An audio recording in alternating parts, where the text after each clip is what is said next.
Unfortunately, the bank's portion of the underwriting syndicates have gone from, I'm going to say 20 years ago, it would have been well below, or 25 years ago, well below 50%.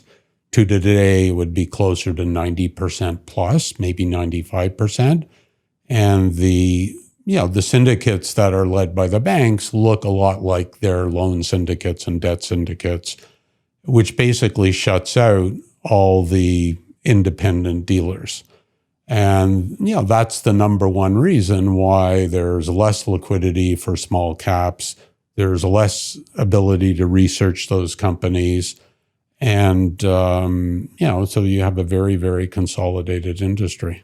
I mean, that has consequences for innovation in this country if there's no capital to fund it. It does. And, look, obviously, I'm now full-time exec chair of Outcome, and I stepped down. I'm chairman emeritus of Canaccord Genuity and stepped down.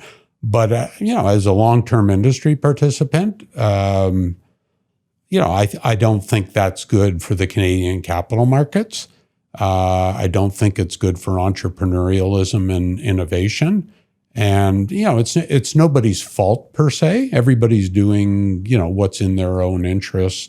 So I don't fault the banks per se, but what we need, in my opinion, is a empowered and vigilant regulator that says this is not in the best interests of the country and the capital markets and innovation.